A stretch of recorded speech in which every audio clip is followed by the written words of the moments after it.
Good afternoon, everyone. Rob Lukey with our Capital Group, Shop Prop Realty. Wanted to go over real quick the buy-rent ratio. We spoke about this last week, 2 weeks ago, when I mentioned the Case-Shiller. We were showing the differences between the buying versus renting, and then but this chart actually was just put out, so it's a nice chart that I wanted to share with everybody. At this 100, obviously, it's about equal. Obviously, renting versus buying are equal, and then obviously anything below 100, buying becomes more favored. And as you can see, we're below at this point, where buying has actually become more favorable than renting. And I'll tell you another interesting thing, and that is that I believe that like other people that you've seen report-wise, that rents are actually moving up a little bit. As rents move up, this buying obviously becomes more favored, even if we continue to see that rebound or a little bit of a move back up.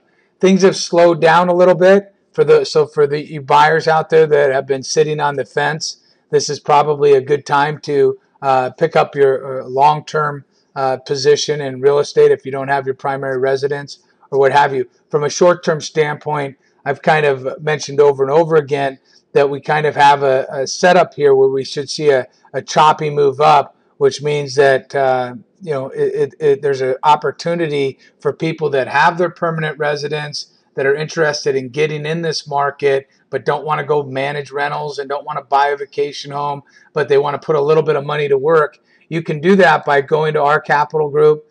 As I mentioned, you can always go into OCG and then press with past performance, follow the past performance.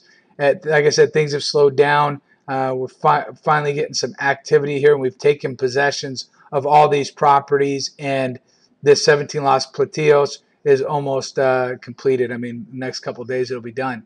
But let's say you decided to open up an account with our Capital Group because you wanted to have an option other than investing in the stock market. You wanted something tangible.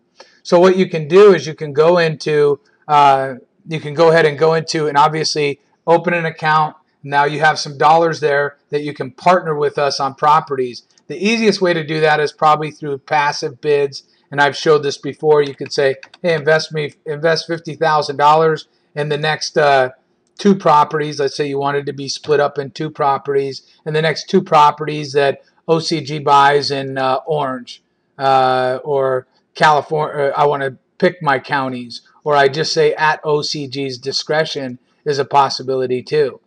And then I agree to the selling terms. I place the order. My order goes into a queue, and the next properties that we buy, you'll actually be a piece of that. Another thing that you can do is obviously search for available properties. I'm searching for hot properties. So these are properties that we consider to be hot that have opening bids. This particular property is coming on 9/7. So this Friday we're going to be doing it. And you can go ahead, obviously click on it, get more data on the property, look at listings, look at the research on the property. Obviously, we have it valued at about $360,000. And what you can do is you can go ahead and you can either buy the whole thing if you want, or you can go to also Max Matches, and you can say, what I want to do is I want to buy, I want to buy 40% of this property. That's going to be my minimum exposure that I want to buy in this particular property. And my maximum exposure I want is 50%. And I can put a bid in there. Let's say I didn't want to go with what OCG is going to buy. I wanted to go ahead and put my own bid. So I say I'm only willing to pay up to $250. You could place that order, and you could say, my max bid is going to be not what OCG is, but I'm going to place a max bid of $250,000. And then I say I agree to the selling terms, and I can submit the offer, submit the bid. Or I could just simply go match OCG. I'm going to at least get 40% of that in. It's either fill or be killed. So it's either going to be 40% or nothing. And I can go ahead and submit the order and confirm the bid. And then if I return to my main, you'll see that I have that order in there. Anyhow, so there's a variety of different ways. It's a great way to obviously have something other than stocks in your portfolio. Feel free to give us a call here anytime. I hope everybody has a great day.